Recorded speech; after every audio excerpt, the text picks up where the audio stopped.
Oke, untuk mengawalinya bisa minta tolong Mas Musawir untuk share screen.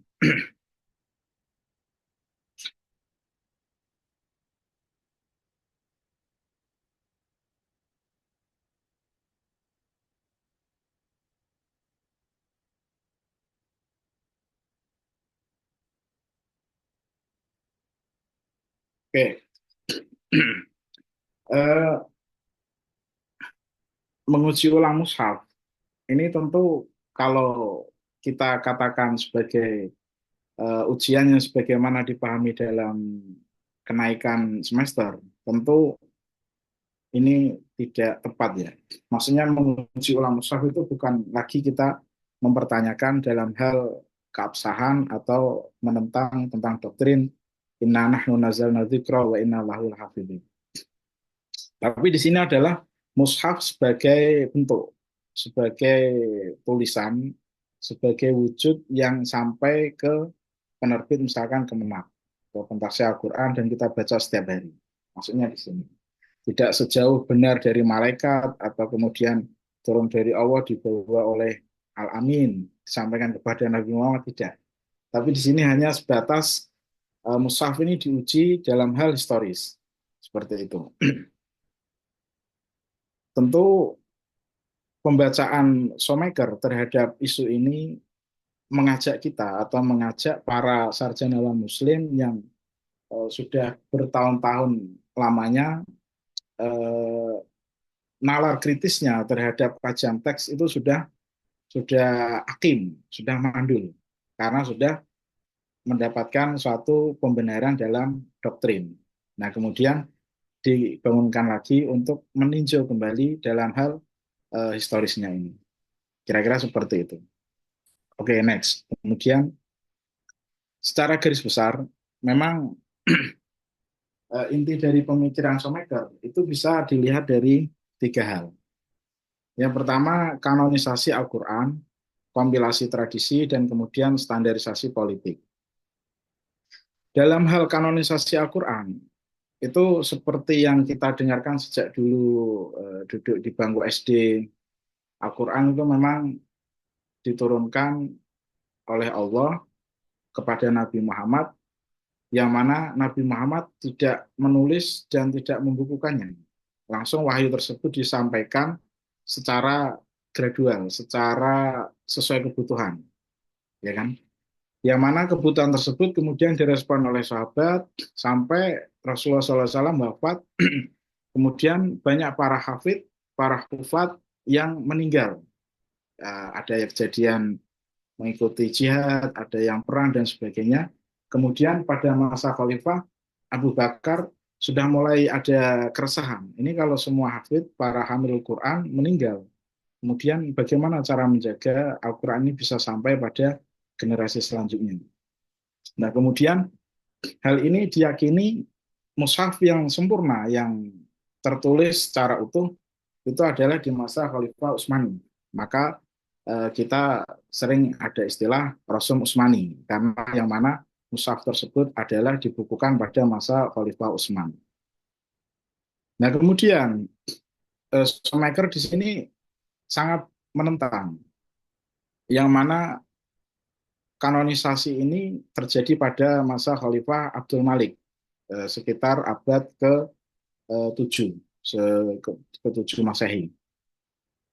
Karena Shoemaker ini menunjukkan banyak tradisi yang terbentuk dari berbagai riwayat yang saling bertentangan.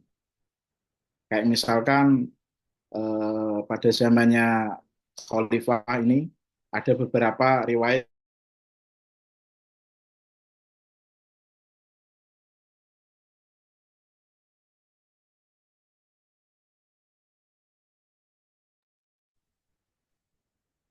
Apakah Ustadz Arif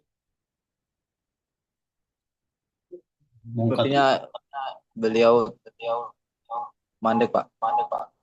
mungkin mengalami hadis Mungkati beliau ini, jadi tidak bersambung sanatnya dengan kita semua ya.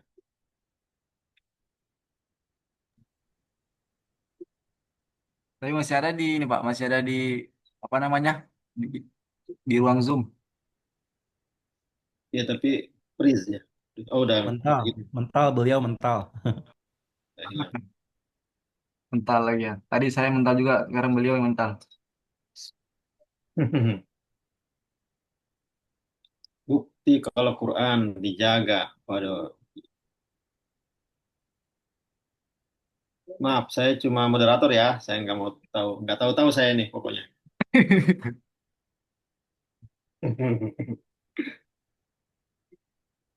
Itu di komentar ada tulisan beliau yang sudah terbit di tafsir, mungkin bisa dibaca-baca dulu sebelum nanti diskusi setelah beliau presentasi.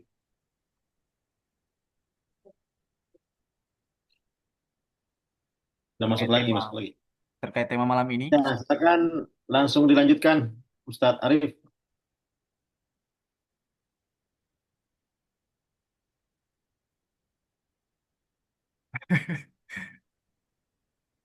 Itu saat anu apa? Mikrofonnya belum nyala. Ya. Oh iya, sorry.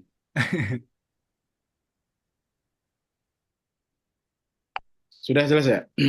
Nah, dalam sorotan yang diungkap oleh Shoemaker, riwayat tradisional itu menyebut bahwasanya Utsman sebagai pengumpul dan penyeragam Al-Quran sangat problematis. Ini ditentang karena ada beberapa alasan.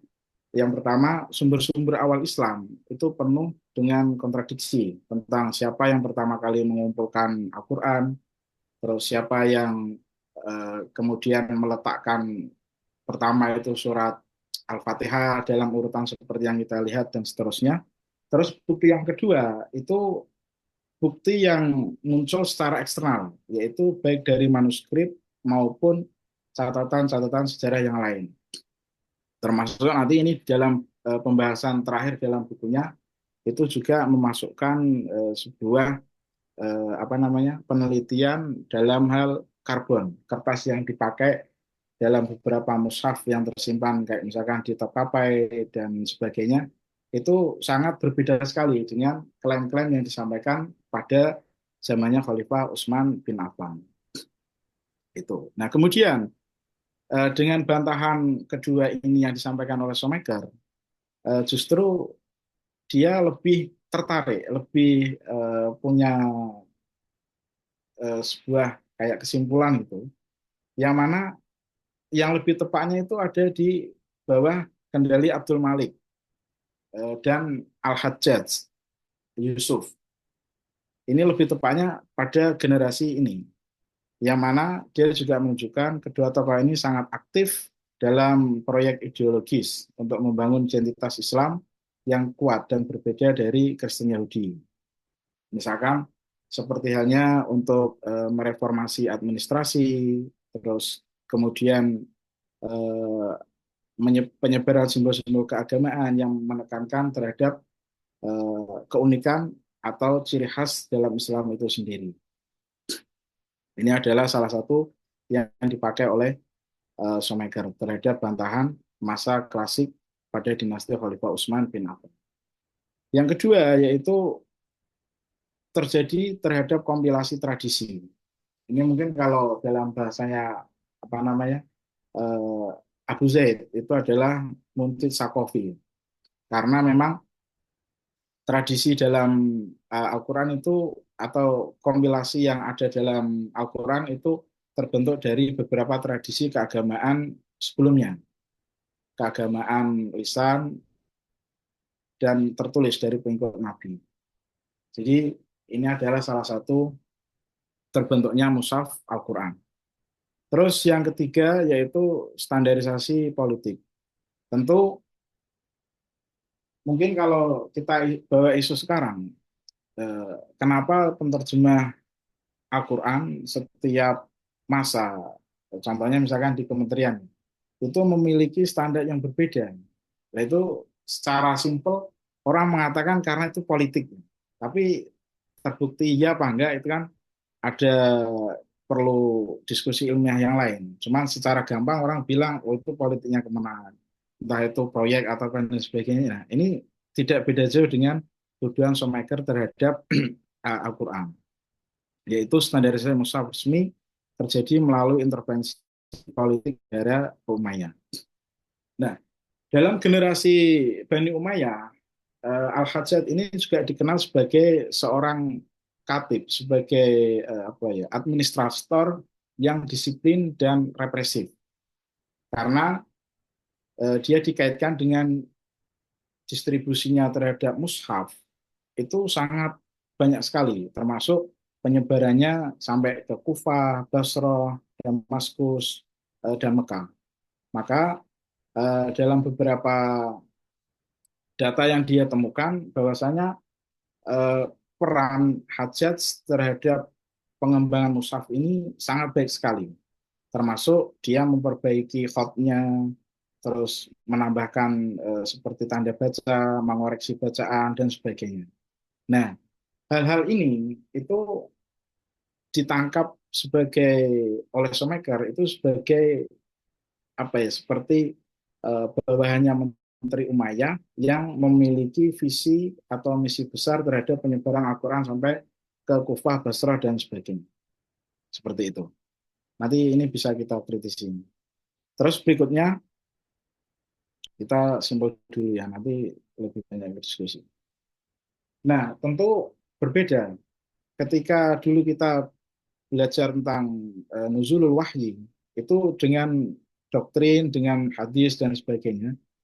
Nah, Shoemaker ini mengkaji mushaf ini pure menggunakan pendekatan historis. Tentu ini sangat berbeda sekali.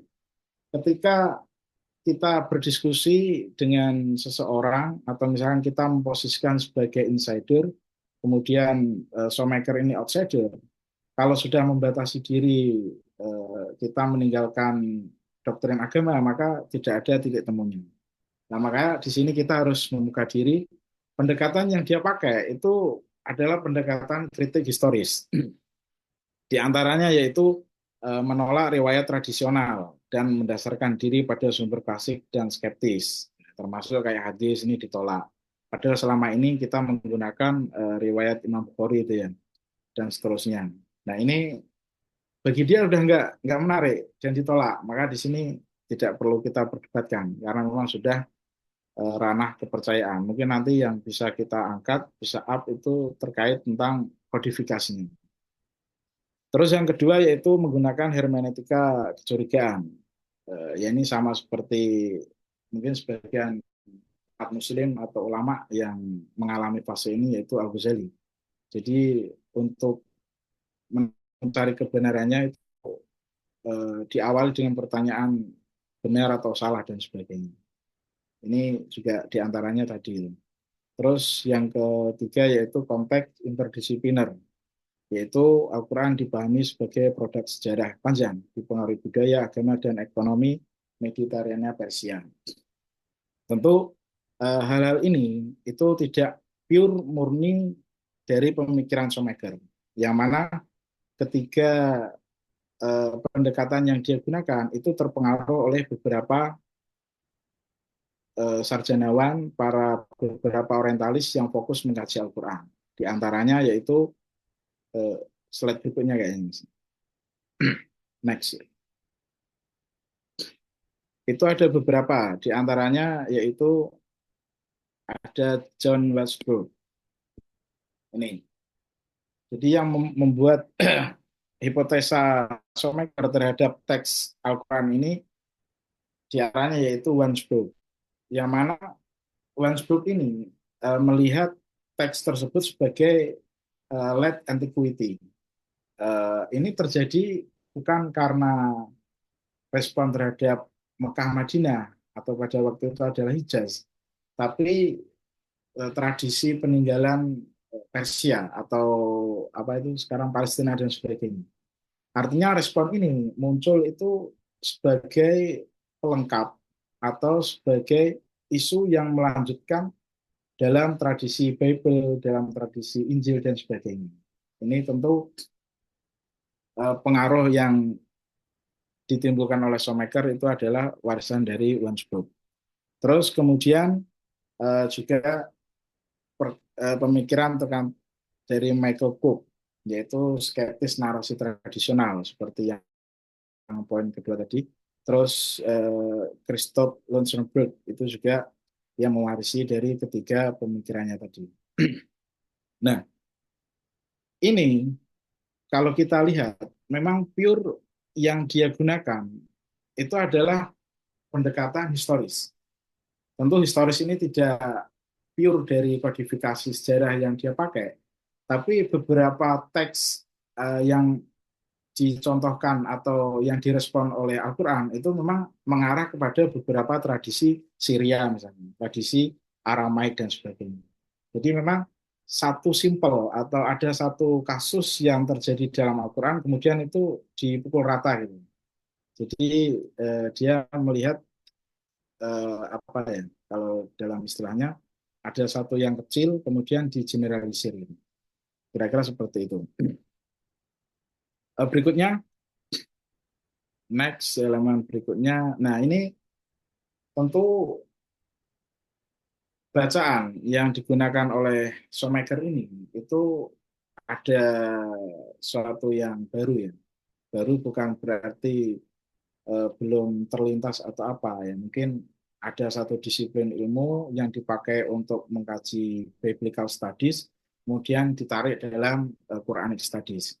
Di antaranya yaitu adanya reinterpretasi, kodifikasi, terus ada produk kolektif dan konteks geografis. Nah, ini hal semacam ini itu memang kajiannya sangat biblical studies ya. Jadi isu-isu yang dipakai dalam melihat perkembangan sesuai kodifikasinya itu ditarik di dalam Al-Quran. Termasuk yang kedua ini adalah produk kolektif. Artinya tidak pure tunggal dari Nabi Muhammad SAW. Ada campur beberapa kalangan. Kayak dalam pengantar tadi ada misi politik, terus Islam dan sebagainya. Itu pembaruan yang ditawarkan dia. Terus berikutnya, next. Nah, ini sejarah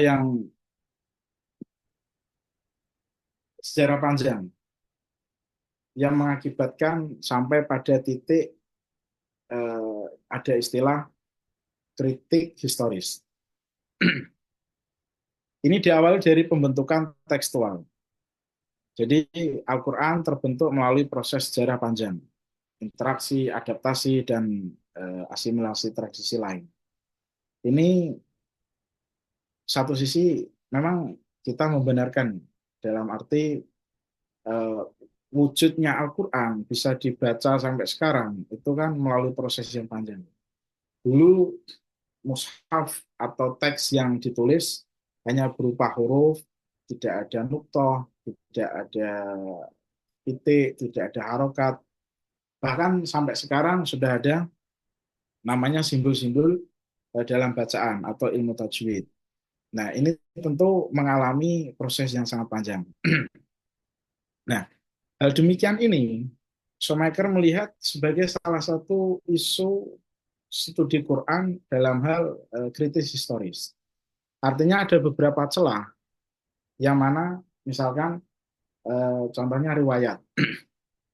Dalam satu riwayat satu imam dengan yang lain, itu kan ada beberapa ketidaksamaan atau paling tidak misalkan bacaannya. Ada yang baca imalah, ada yang baca yang lain dan sebagainya. Nah, ini salah satu hal yang perlu ditinjau ulang baginya. Karena ada beberapa proses sejarah yang panjang. Seperti itu. Terus berikutnya ada standar kritik sejarah. Nah, kritik sejarah di sini itu tidak semestinya hanya kita mengamini atau percaya dengan doktrin-doktrin Islam, doktrin-doktrin agama. Tapi di antaranya mempertanyakan kenapa yang kalau memang Al-Quran itu adalah teksnya satu, tapi begitu sampai di negara yang berbeda, bacaannya juga berbeda.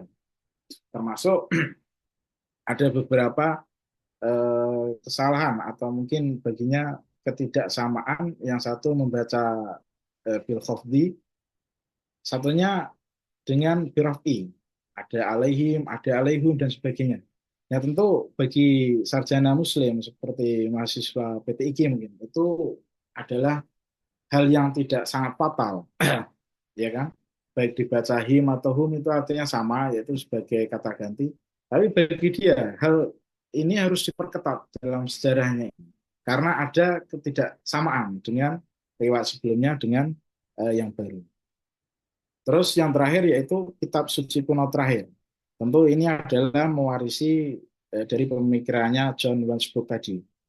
Al-Quran adalah kitab suci terakhir dari tradisi dunia kuno yang lahir dalam konteks multikultural akhir antik. Late antiquity tadi. Ini tawaran yang dia angkat dalam bukunya.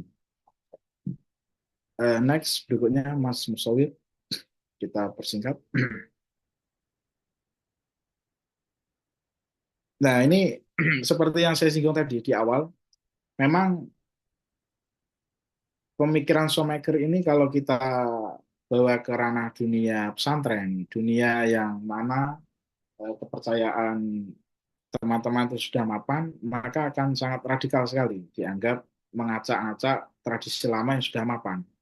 Tapi kalau kita tarik ke dalam bangku diskusi, yang mana kita tidak menghukumi mencari siapa yang benar, tapi mencari kebenaran, maka pemikiran Shoemaker ini menantang terhadap narasi tradisional, serta mendorong untuk mengkaji sejarah atau historis Al-Quran lebih kritis. Artinya tidak semata kita merujuk kepada doktrin agama, tapi juga ada diselingi nilai historis, ada antropologis, dan sebagainya.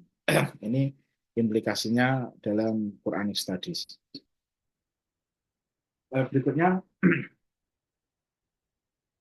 next. Nah, ini sesuai di judul tadi, memang perbandingan atau beberapa cara pandang Shoemaker yang berbeda dengan pandangan tradisional, diantaranya kodifikasi Al-Quran itu kalau ulama tradisional itu adalah Rasul Utsmani, tapi kalau bagi Shoemaker itu pada masa Abdul Malik yang kemudian punya asisten Hajjaj. Terus sumbernya kalau doktrin tradisional itu pure wahyu ilahi, tapi kalau Shoemaker itu kompilasi tradisi lama antara Syria Arhamik dan Palestina sekitarnya itu. Kemudian konteksnya turunnya dulu itu di Hijaz atau Makkah Madinah. Kalau yang menurut Shoemaker itu adalah Palestina dan Irak sekitar abad ke-7 dan 8. Ini secara garis besar yang membedakan hasil kajian Shoemaker terhadap teks Al-Quran dengan pandangan ulama tradisional. Secara garis besar seperti ini. Terus yang terakhir yaitu Mas next selanjutnya.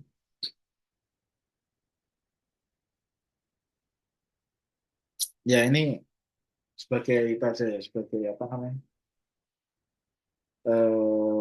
penanda ketika pemikiran ini diangkat akan memicu perdebatan penting dalam studi Islam.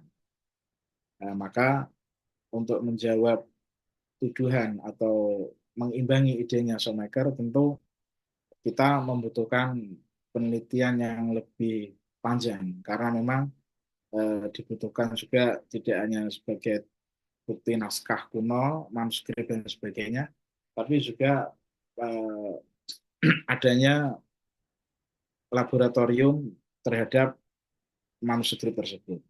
Jadi tentu kalau memang ini akan ditindaklanjuti sebagai penelitian kritik historis, tentu sangat butuh banyak waktu.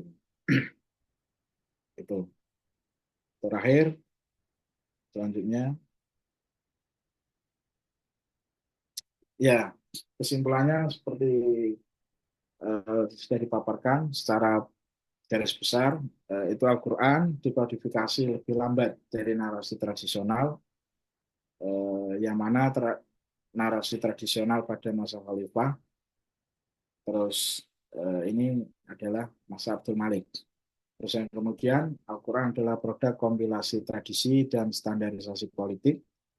Terus pentingnya pendekatan historis kritis dan interdisipliner dalam studi Islam, serta Al-Quran sebagai kitab suci kuno terakhir yang terbentuk dalam konteks multikultural. Jadi secara garis besar pemikirannya Schoenmaker ada bisa dikategorisasikan menjadi tiga, yang seperti disampaikan di sini. Jadi nanti kalau teman-teman punya masukan, punya kritikan dan sebagainya terhadap pemikiran ini nanti bisa menjadi satu perantaraan. Tentu saya kira sudah banyak ya ulama scholar modern yang menanggapi pemikirannya Schoenmaker ini.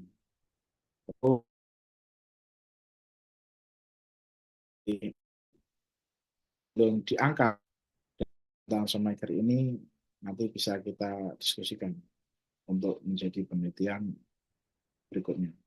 Kira-kira seperti ini, Pak Ustadz Dr. Abdul Mu'aid Nawawi. Semoga tahsin ini mendapatkan pembenaran atau koreksi. Saya serahkan kepada beliau. Terima kasih. Baik, terima kasih Ustaz Arif atas atas pemaparannya, dan saya pikir akan banyak pertanyaan ya untuk ini. Mudah-mudahan ini benar-benar tahsin ya, bukan takbih ya. Memperbaiki bukan merusak. Tadi sering diulang kata apa itu, late antiquity atau apa namanya. Itu kenapa itu menjadi istilah itu, dari berdasarkan apa, dan kenapa itu kemudian menjadi pintu masuk bagi studi ini? Ya itu sebagai itu dokter apa namanya, dia melihat konteks Al-Quran ini tidak semata turun di Hijaz untuk merespon Makki dan Madani itu. Oke. Jadi lebih luas lagi memang beberapa apa namanya isu yang diangkat itu merespon kejadian kayak di Syria, di Irak dan sebagainya itu. Itu yang dia pakai untuk untuk sejarah ini untuk diangkat gitu loh. Tidak hanya konsep ayat Makki dan Madani. Maksudnya di situ dia. Ya, artinya dia berasal dari dasar berpikir atau terinspirasi dari Makki Madani, tapi kemudian ternyata tidak sesederhana Makki Madani. Ada wilayah-wilayah lain yang bisa disebut sebagai hal-hal yang cukup berpengaruh kepada Al-Quran, seperti itu. Ya.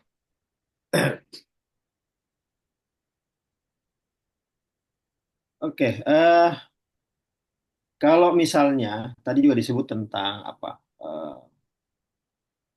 sama dengan studi Alkitab, ya. Itu kan kemudian memunculkan jawaban misalnya, atau respon misalnya, ya beda dong Al-Quran dengan Alkitab, seperti itu kan. Tapi ada nggak sih yang lebih mendasar bahwa saya katakanlah Schoenmaker itu tidak sekadar sedang memakai cara berpikir kepada apa, cara studi terhadap Alkitab itu kemudian saya terapkan kepada Al-Quran. Ada nggak yang saya pikir mungkin lebih mendasar daripada itu? Dalam hal apa untuk Misalnya gini kan, ada cara baca kepada Alkitab. Ya, kemudian saya terapkan kepada Al-Quran. Hanya apa, memindahkan cara baca. Ada nggak yang lebih mendasar daripada itu? Misalnya gini, saya membayangkan mendasar itu seperti ini, bahwa ya saya misalnya sebagai apapun ya, sebagai ilmuwan atau mungkin manusia biasa, itu agak sulit memahami bahwa ada sebuah teks yang tiba-tiba datang begitu saja tanpa sebuah proses sejarah. Ya, ada sebuah teks tiba-tiba dalam satu kitab, eh, tanpa saya mengatakan bahwa ini sesungguhnya cara berpikir terhadap Alkitab yang diterapkan kepada Al-Quran.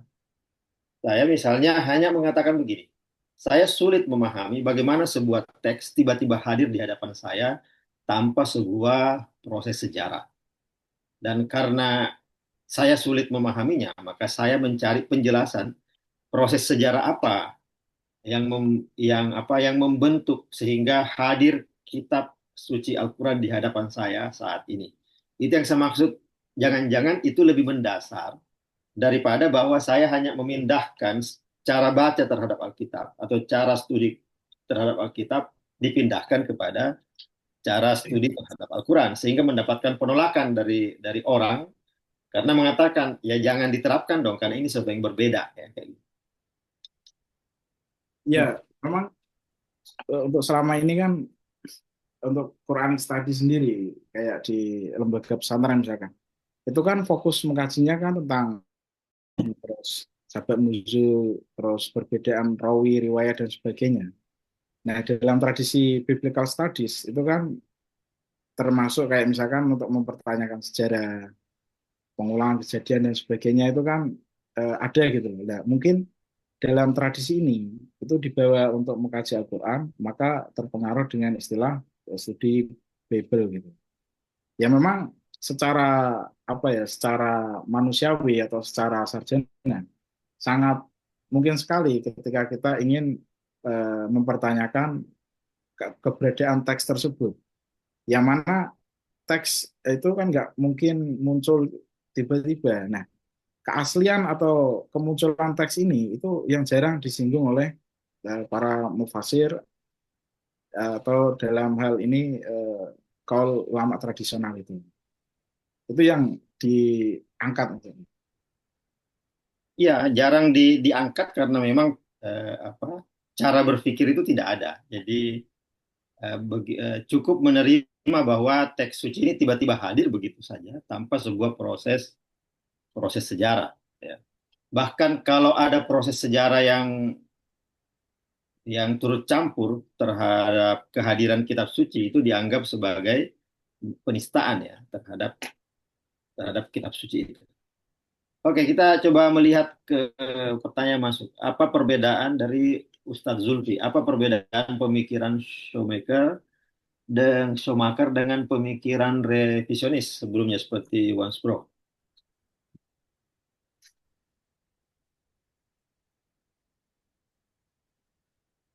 Ini kayak pertanyaan UTS beneran ini, yang kayak gitu.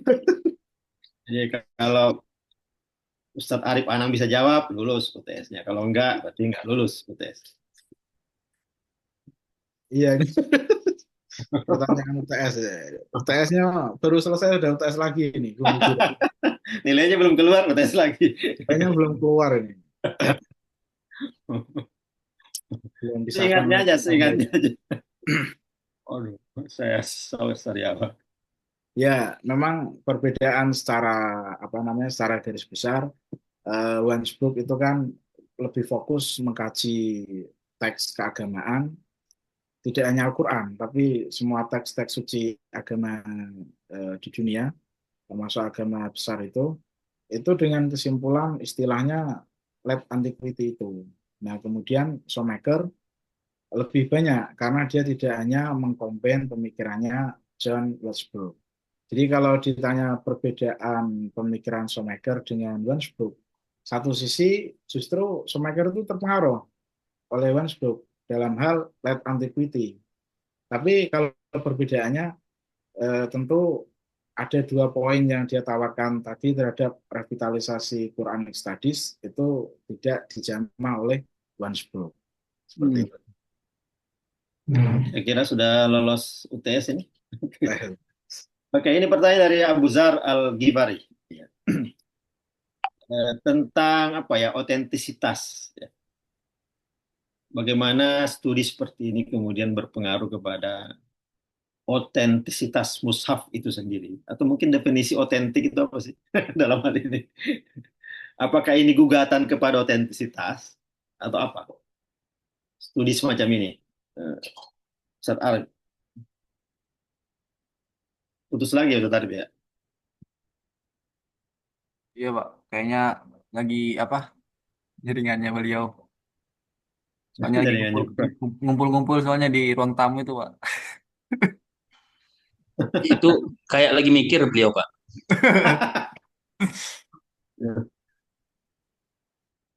saya agak sulit ketawa nih Saryawan. Ya mungkin ada yang lain yang mau nimbrung, silakan sambil menunggu Ustadz Arif tentang otentisitas mushaf. Apakah kajian seperti ini misalnya sedang menggugat otentisitas atau tidak? Mungkin itu Pak, apa terkait implikasinya itu saya masih belum sempat nyatat tadi implikasi dari Somaker ini buat menguji ulang itu. Kenapa? Implikasi. Iya. Oh iya Ya, sudah Ustadz beliau Arif udah sudah hadir. kembali. Gimana tentang implikasi terhadap otentisitas mushaf itu sendiri, kajian-kajian seperti Schumacher ini? Gimana? Ya, meninjau ulang ini kan maksudnya selama ini dilihat mushaf itu adalah sudah baku dari zaman turunnya sampai sekarang ya sama gitu.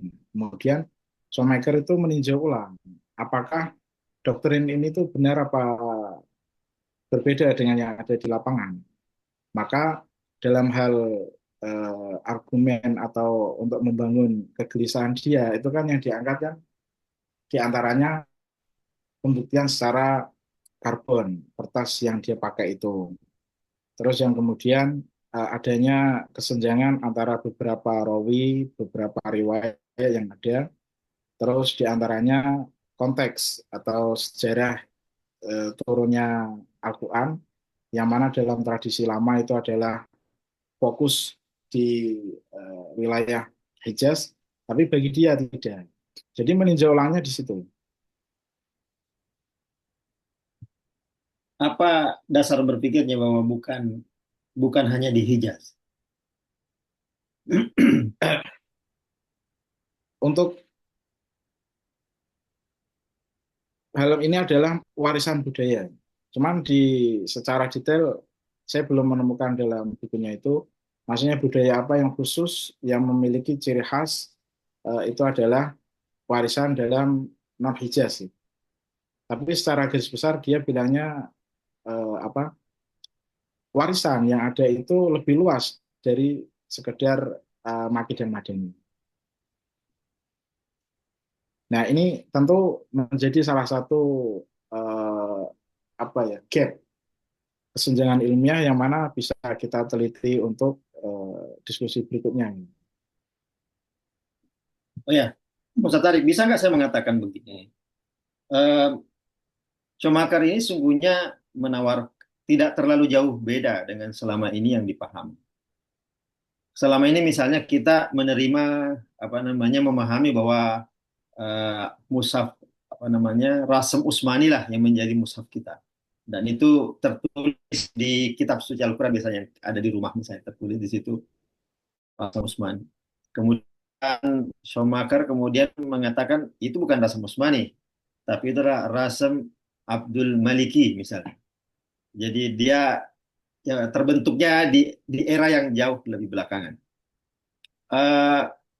Kemudian saya misalnya, kenapa saya harus menolak Rasem Abdul Al-Maliki dan saya tidak perlu menolak istilah Rasem Usmani? Kenapa ada kecenderungan saya seperti itu seandainya saya melakukan itu? Kira yang bisa saya ajukan. Toh dua nama itu nama orang semua, nama khalifah semuanya. Ya, ya mungkin apa ya dalam tradisi akademik Barat itu kan yang namanya akuisisi atau plagiasi itu kan sangat ketat gitu ya di antaranya. Nah, tadi yang dia tawarkan memang lebih condong ini eh, pada masa Khalifah Abdul Malik dan dibantu oleh Hajjaj bin Yusuf. Nah, kemudian gugatan terhadap Rasul Utsmani ini mungkin bagi dia sebagai salah satu Kalau orang sekarang pun bilang plagiasi ya, yang menyempurnakan itu pada masa Abdul Malik dan asistennya yaitu Hajjaj bin Yusuf, tapi yang beredar di dunia itu adalah Rasul Usmani. Itu saya kira hanya sebatas butuh apa namanya legalitas gitu terhadap penyempurna yang terakhir atau paripurna penulisan itu adalah bukan Rasul Usmani. Tapi secara contoh tadi ya sama-sama nama orang memang. Tapi ini mungkin untuk menjaga eh, hasil hak asasi intelektual gitu. Oh, saya begini. Kenapa istilah rasam Utsmani tidak melukai keimanan, sedangkan kalau saya mengistilahkan rasam Abdul Al-Maliki kemudian terasa melukai keimanan? Toh itu sama-sama mengandaikan ada intervensi manusia ya dalam hal ini khalifah dalam hal itu. Kenapa?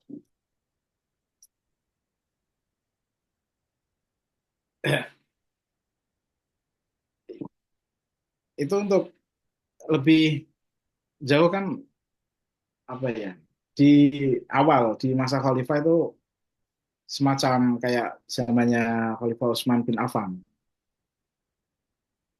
Itu ada yang gini loh.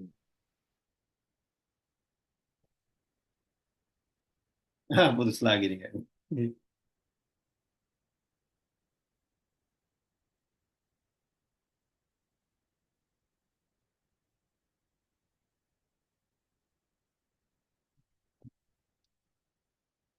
Ini sudah ada beberapa pertanyaan masuk, tapi Ustadz Arif kembali Riz. mengungkati, ya, kembali mengungkati hadisnya, hadis mengungkati. Ini pertanyaannya, izin bertanya ke Arif, apakah pendekatan Schumacher benar-benar menemukan celah dalam historiografi Islam atau sekedar mendaur ulang keraguan oriental Islam? Oh ya, Ustadz Arif, ada pertanyaan. Apakah pendekatan Schumacher benar-benar menemukan celah dalam historiografi Islam atau sekadar mendaur ulang keraguan orientalis lama dengan metode baru? Ya, tentu ini sebagai ada beberapa yang mendaur dan ada beberapa yang memang sedikit modern ini. Oke. Tentu seperti kodifikasi sejarah itu sudah lama ya. Termasuk para orientalis sebelumnya itu juga mempertanyakan, termasuk juga terkait adanya kesenjangan riwayat, bacaan, tulisan dan sebagainya. Tapi saya kira yang eh, apa yang dia tawarkan terkait studi karbon, studi masa naskah atau manuskrip terhadap penulisan zaman Utsman itu saya belum anggap itu baru dari pemikirannya Schumacher. Jadi ada beberapa yang sifatnya itu mendaur ulang dari pemikir terdahulu dan ada beberapa yang memang itu kajian dia sendiri yang dia tawarkan. Seperti itu, Sat. Mungkin metodenya Schumacher ini bisa dipakai untuk mengupas ijazah, bisa ya, misalnya studi karbon itu ya. Sangat bisa sekali dan ini memang inti dari kajian malam ini kan ke situ. Jadi teman-teman sudah mulai terbuka ya, alhamdulillah. Jadi memang itu daripada perdebatan lama ya kita ambil teorinya Schumacher aja gitu. Ya, pertanyaan selanjutnya dari Ustadz Damri Hasibuan. Sejauh mana metode filologi, arkeologi teks, atau kritik sejarah yang digunakan Schumacher dapat dipertanggungjawabkan? Ya, jadi ya mungkin meminta penilaian seorang Ustadz Arif. Argumen, data, atau apapun yang ada pada Schumacher ini cukup kuat nggak? Atau ada kelemahannya? Atau lebih banyak kekuatannya daripada kelemahannya gimana? Ya, tentu beberapa putusannya mungkin tidak dapat pertanggungjawaban. Ini pertanggungjawaban yang tidak diambil Memang beberapa bantahan ini ada yang sudah menulis, kayak dalam bukunya siapa? Dr. Ali Goma itu termasuk menjawab kenapa perbedaan riwayat atau manuskrip Al-Quran itu dari beberapa imam tidak sama. Itu sudah dijawab. Nah, dari sekian banyak manuskrip, kesalahan itu tidak lebih dari 10 kata. Jadi kita melihat jumlah ayat Al-Quran atau kalimat yang ada dalam Al-Quran yang segitu banyaknya, itu perbedaan dari satu rawi, satu mushaf, atau satu manuskrip imam yang satu dengan yang lain. Itu tidak lebih dari 10 kalimat. Nah, artinya otentisitas ini lebih banyak menguatkan daripada melemahkan. Seperti itu jawabannya. Nah, ini tentu bantahan seperti ini butuh analisa ya, butuh komparasi dengan riwayat satu dengan yang lain. Maka ketika untuk menjawab tuduhan Shoemaker ini ya cukup mudah bagi saya. Lebih banyak yang sama daripada yang berbeda. Kecuali kalau misalkan pada zaman tersebut belum ditulis menggunakan kertas papirus, tapi mushaf di zaman Utsman sudah pakai kertas HVS misalkan. Nah, ini kan tentu berbeda. Sangat dibantah kan. Yang lain stempelnya itu masih basah, dia masih Jempol. tidak. Nah, itu kan berbeda. Nah, ini yang menjadi satu pembenaran yang mungkin lucu karena tidak sesuai pada zamannya. Jadi kira-kira seperti itu, Sabda Amri Hasibuan. Oke. Ada lagi dari Muhammad Rijalul Fikri. Dari semua temuan Schumacher ajukan, temuan mana yang paling signifikan untuk menantang narasi tradisional tentang otentisitas Al-Quran?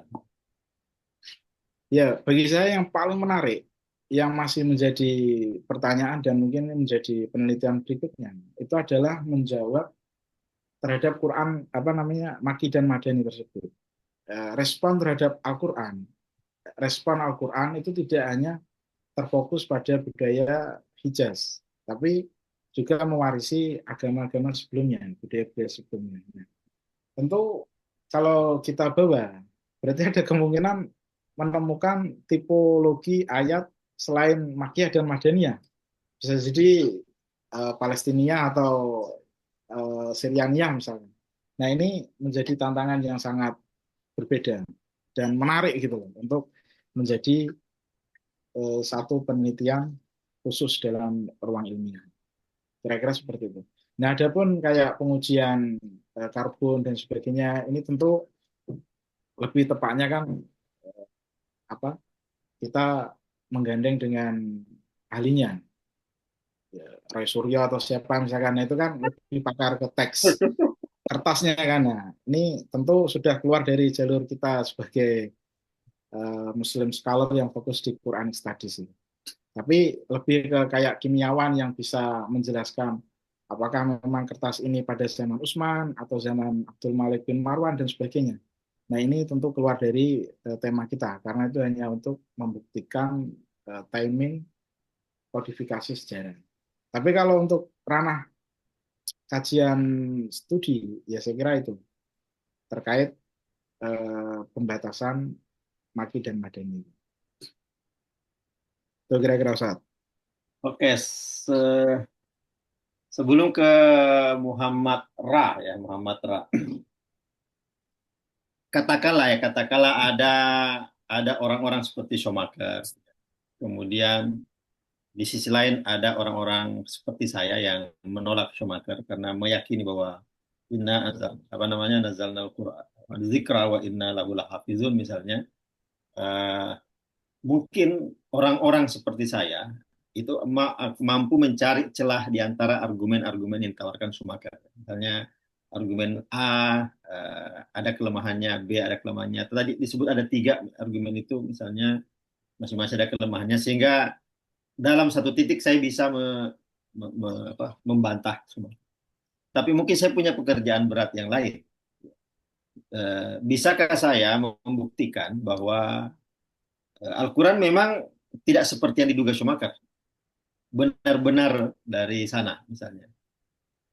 Pembuktian itu ada nggak tanpa keimanan, sama-sama karbon atau sama-sama apa? Ada nggak seperti itu?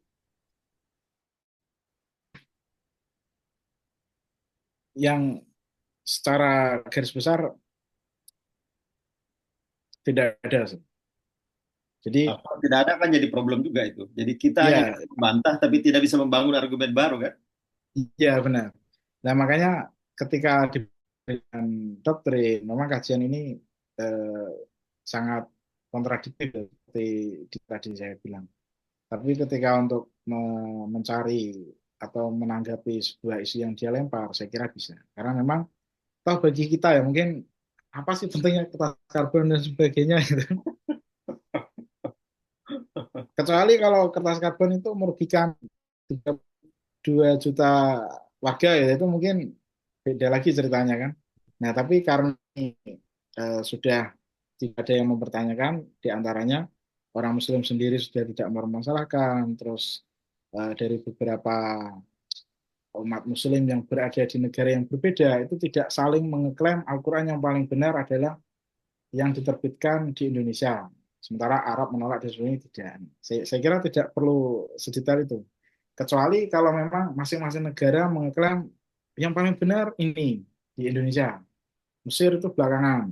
Syria itu tidak tepat. Nah itu mungkin baru kita lakukan uji otentisitas kertas karbon tersebut. Saya kira seperti itu. Oh, ya udah, kita ke Muhammad Rai. Apa tanggapan tentang argumen Somakar bahwa kelahiran Isa Al-Masih dalam Al-Quran disusun pasca Nabi Muhammad? Ini bisa kalau ketemu orangnya saya tanyakan tanggapan. Atau argumen Somakar lah dipakai untuk menanggapi itulah, kayak gitu. Kira-kira. Untuk isu ini saya tidak menemukan untuk lebih tepatnya terkait tentang isu Isa ini. Jadi saya mohon maaf ini belum tahu lebih tepatnya argumen yang dia bangun terhadap bukti ini tidak saya ketahui. Mungkin bisa dibantu teman-teman yang lain atau Oh ya, mungkin kawan-kawan yang lain bisa. yang sudah membaca artikelnya atau menemukan isu ini di lain toko juga bisa di-up dalam diskusi kita ini. Oke, kita ke Pak Ustadz Fauzi. Ya, soal implikasi tadi, ini tanggapan mungkin dari beliau. Sepertinya implikasi pada pemaknaan.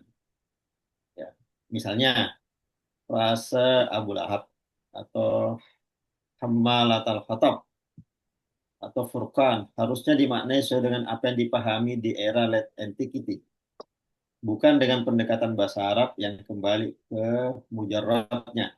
Mungkin itu salah satu implikasi. Ini tanggapan. Apa kira-kira seperti itu?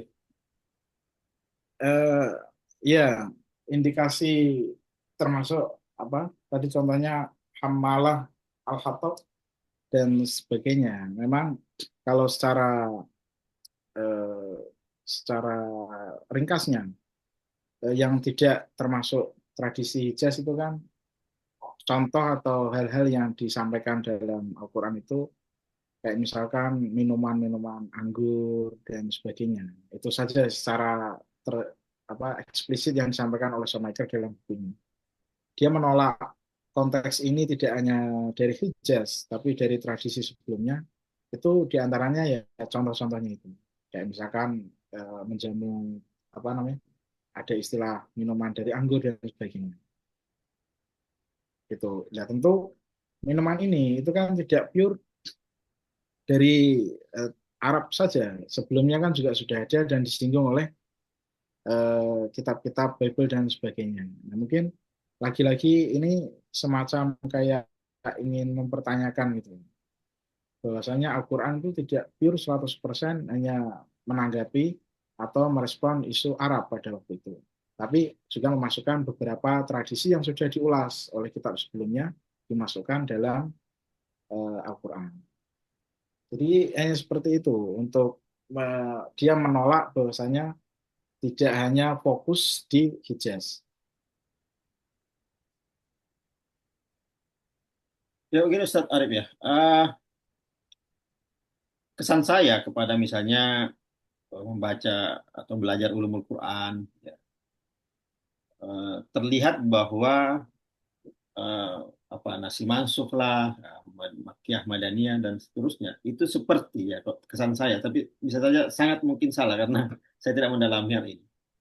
Tapi saya melihat bahwa itu rumusan-rumusan itu adalah untuk menentukan hukum, ya, untuk menentukan hukum. Jadi orientasi fikihnya sangat kuat di sana. Sehingga kalau kalau memang ya, katakanlah memang demikian, maka tentu saja dia hanya mencakup ayat-ayat tertentu dalam Al-Quran karena dalam Al-Quran banyak ayat selain selain ayat hukum.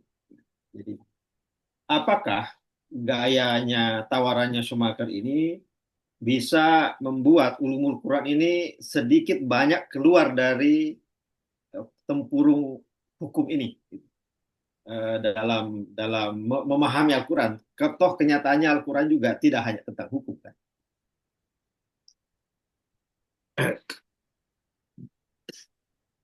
Kalau untuk melebar atau untuk meluaskan kajian tema ulumul Quran, saya kira tidak. Karena yang dia anggap, yang dia short dalam diskusi Hijaz ini kan hanya seputar budaya. Sementara kalau Maki Madani itu kan kayak ahkam. Jadi di Mekah itu ayat sebelumnya untuk mengharamkan suatu hukum itu tidak langsung haram, tapi ada gradasinya. Tapi dalam Shoemaker ini tidak, dia hanya mencontohkan sedikit. Jadi saya lagi-lagi, Shoemaker kenapa mengangkat menolak terhadap konsep hijaz ini? Saya kira dia itu kayak mau bilang, yang kalian bahas atau yang ada dalam kitab kalian itu tidak 100%. Jadi dia itu kayak minta semacam footnote gitu. Jadi kitab kalian itu ada beberapa yang mengambil dari tradisi kitab lama, kitab suci sebelumnya gitu. Termasuk tradisi atau contoh yang dia pakai ini sudah dibahas di kitab lain. Jadi saya menanggapi kenapa Shoemaker dia mengangkat tema ini untuk membenturkan konsep Hijaz. Lagi-lagi hanya ingin membuat apa ya legitimasi terhadap kitab sebelumnya. Hanya semacam itu sih, tidak hanya meluas. Kemudian tawaran ini kemudian ada satu bab tersendiri dalam perluasan kajian Ulumul Quran, tidak tidak relevan karena tidak kuat yang dia bangun. Oh tidak, yang dia bangun mah. Iya, Oh, hanya sebatas dia nggak terima, terus dibenturkan ini dikasih data di kitab sebelumnya ada, hanya seputar itu Pak. Oke, tentu bagi dia bukan untuk itu mencari hukumnya. Yang saya maksud bagi kita ya, setelah mempelajari Schumacher, kemudian kita terinspirasi. Oh iya, misalnya kita bisa kemudian kan misalnya kita kita kita nggak tahu kita saya sendiri apa Anda termasuk. ini ini klaim saya saja. Misalnya saya gelisah ya dengan apa cara berpikir saya sendiri ya, bahwa umat Islam ada orang yang murtad itu kemudian harus dibunuh, kemudian ada kita lihat di medsos lah misalnya kalau ada orang murtad itu di pindah agama ya ke non muslim itu diserbu rame-rame oleh para netizen yang maha benar dengan segala komentarnya misalnya. Eh, dengan cara Schumacher itu kemudian tanpa dia sengaja ya kita kemudian lebih terbuka dalam melihat murtad itu apa sih? Kenapa dalam sejarah kok murtad itu diperlakukan begini dan apakah sekarang masih relevan dengan cara seperti itu?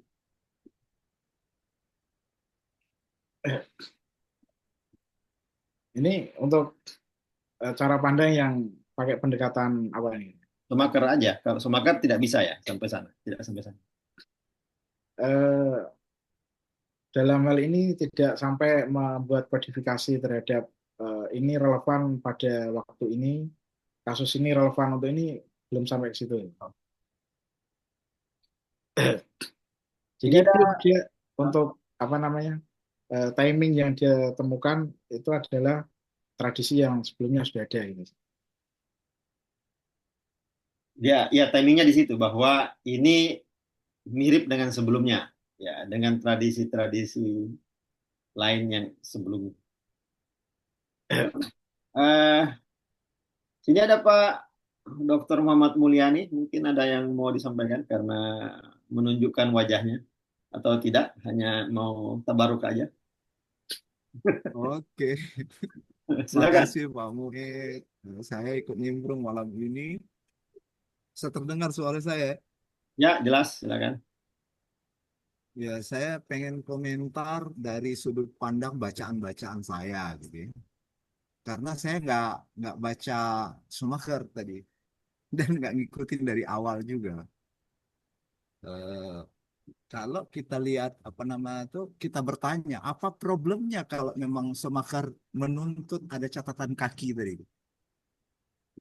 Ya kita dari satu satu apa namanya itu garis tuntunan yang sama kok. Gitu ya. Garis kenabian yang sama dengan apa namanya perjanjian lama atau perjanjian baru. Oke, Jadi oke. problemnya apa? Saya mengikuti apa nama itu logikanya Schumacher aja. Kita sampaikan yang lain. Iya, Jadi agama kita mengakui apa nama tradisi risalah-risalah sebelumnya. kira-kira keberatannya apa? Silakan, Pak. Ya, jadi kalau kalau apa pertanyaan kita ajukan ke Schumacher, kira-kira apa yang bisa dijawab oleh Schumacher, Pak Arif? Kenapa dia menutup apa nama itu mencoba untuk mengkritisi sementara itu bukan kritisi menurut kita. Menurut saya sekurang-kurangnya. Ya, ini memang benar ya kalau memang apa ya, semua kitab itu adalah wahyu yang turun dari Tuhan, tentu autornya itu kan adalah tunggal, yaitu Tuhan itu sendiri dan tidak perlu itu yang namanya footnote atau catatan kaki. Tapi memang gini, di antara isu yang digulingkan terhadap kajian Quran oleh orang orientalis atau orang-orang Barat itu, dia tuh seakan-akan kayak menilai kitab yang paripurna dan paling benar itu adalah Al-Quran. Gitu. Nah, artinya dia tuh ingin kayak Al-Quran sendiri yang kalian anggap benar, itu juga mengambil dari kitab sebelumnya. Artinya sebagian isi yang ada dalam kitab kita atau kitab agama-agama sebelumnya itu ada dan dipakai di kitab Al-Quran kalian. Berarti itu juga benar itu. Hanya untuk batas seperti itu, Pak. Dijahit ulang. Ya,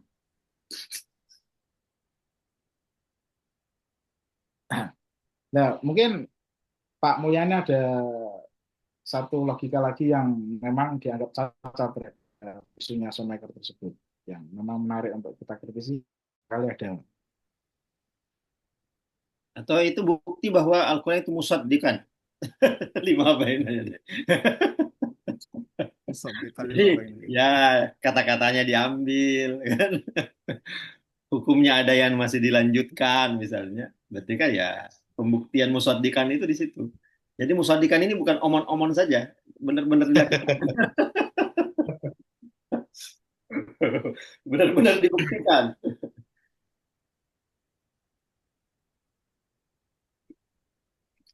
Oke, kalau isu tahrif gimana?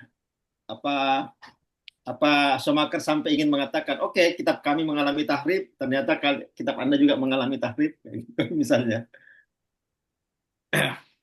Tarif yang dia pakai itu memang tidak dibahas secara apa, tidak mengangkat ke situ ke tahrifnya. Tapi tidak membenarkan kitab sebelumnya. Tapi hanya Al-Quran ada beberapa mis kayak misalkan harokat, terus riwayat dan sebagainya itu yang dianggap sebagai tidak pure murni seperti yang dibawa oleh Nabi Muhammad sampai ke zaman saat ini. Itu aja sebenarnya. Jadi dia hanya untuk mempertanyakan original teks Quran itu tidak pure. Artinya apa?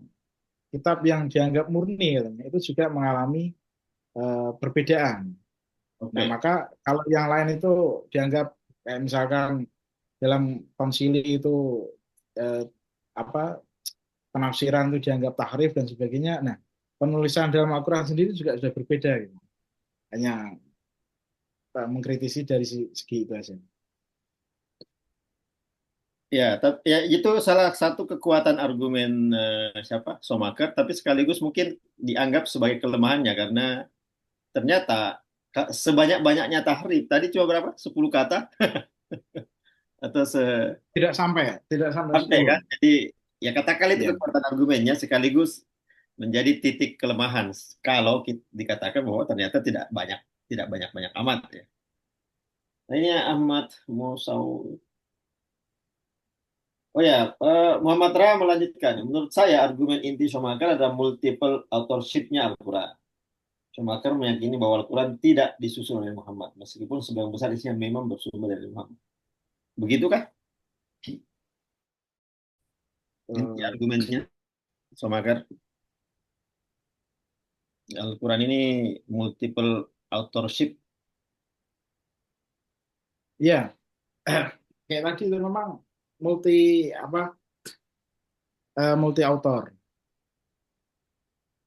Dalam pemikirannya memang tidak pure itu adalah dari Nabi Muhammad, termasuk orang-orang yang menyempurnakan titik koma titik harokat dan sebagainya, tasdid dan tanda tajwid itu juga dianggap sebagai bagian dari autor, seperti itu.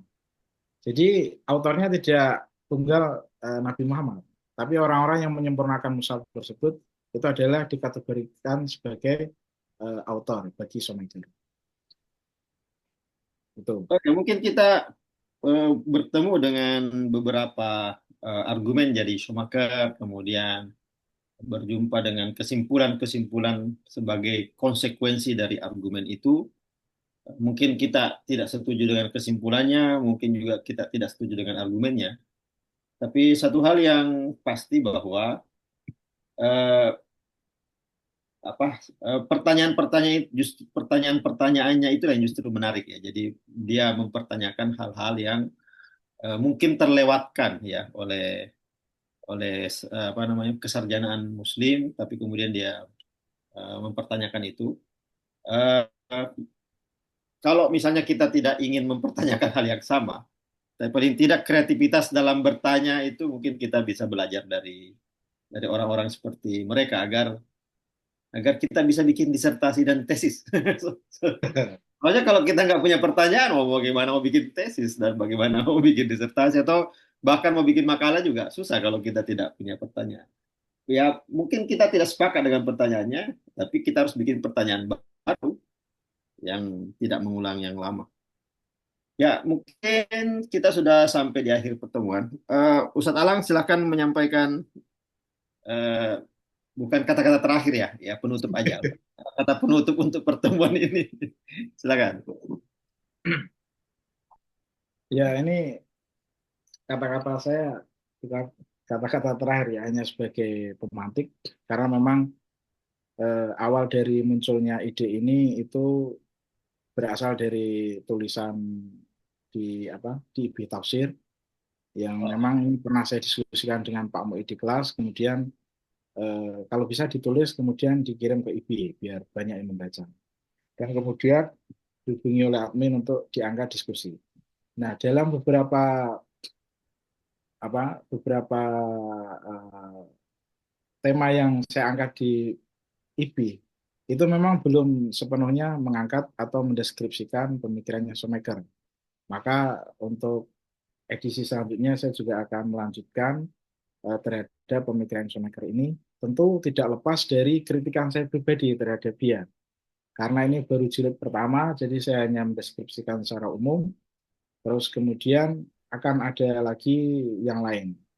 Nah, tentu saya membawa atau mengangkat isu Shoemaker ini tidak hanya ingin memperlihatkan atau mendukung terhadap kajian dia untuk melemahkan Islam, tapi hanya untuk melihat bahwasanya Quran itu sebagai teks yang berkembang dan terus berkembang, tidak hanya sebagai pajangan di rumah, sebagai mahar mas kawin atau sebagai simbol ketika pejabat itu disumpah di atasnya, tapi habis itu ya Korupsi. pasti ya bukan seperti itu, tapi memang Al-Quran bagaimana caranya tetap hidup dalam kalangan kita. Nah, maka saya berusaha untuk mencari tema-tema yang sensasional untuk biar tetap merangsang para logika, para jiwa kritis, termasuk teman-teman di kelas. Jadi itu, kita bukan mengangkat ini karena ingin melemahkan iman, tapi justru ingin menghidupkan kajian Al-Quran itu lebih menarik. Tidak hanya halal haram, tapi juga ada sisi historis, antropologis, dan sebagainya. Kira-kira seperti itu. Ya, itu sama dengan ide didirikannya, dipertahankannya IBI Tafsir. Ya, sebagai apa tempat kita curhat, ya, menyampaikan ide-ide sederhana, tapi dengan dasar-dasar yang kuat.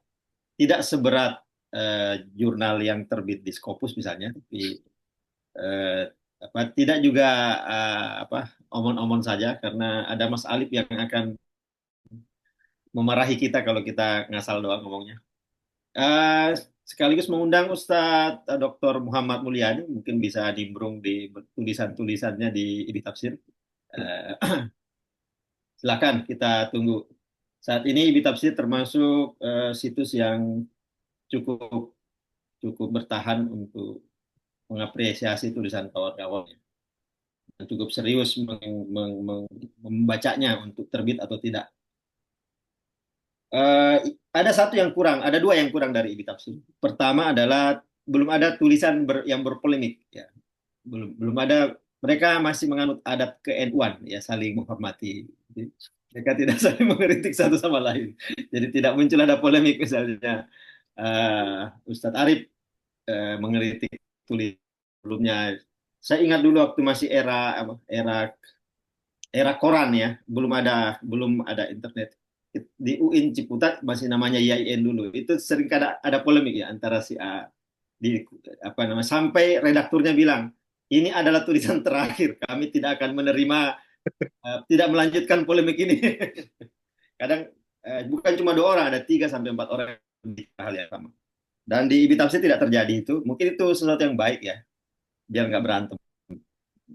Yang kedua, yang kurang adalah syiarnya. Seperti Ustadz Arif ini, tulisannya hanya dibaca 100 orang misalnya. Mungkin beliau tidak punya jamaah yang mengklik itu. Ya, kekurangan kita biasanya kawan-kawan itu tidak punya jamaah. Ya.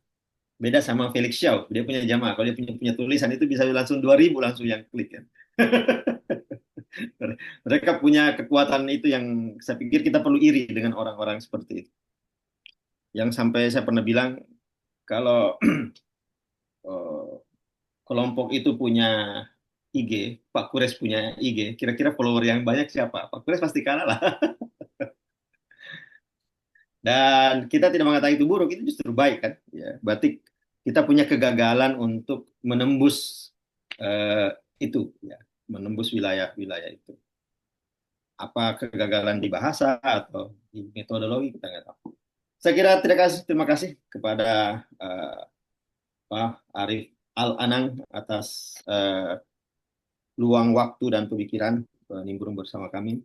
Insya Allah di kesempatan berikut kita akan kembali mengangkat tulisan-tulisan yang hadir di Ibnu Tafsir untuk kita diskusikan ulang sebagai inspirasi melahirkan pemikiran-pemikiran dan tulisan-tulisan baru.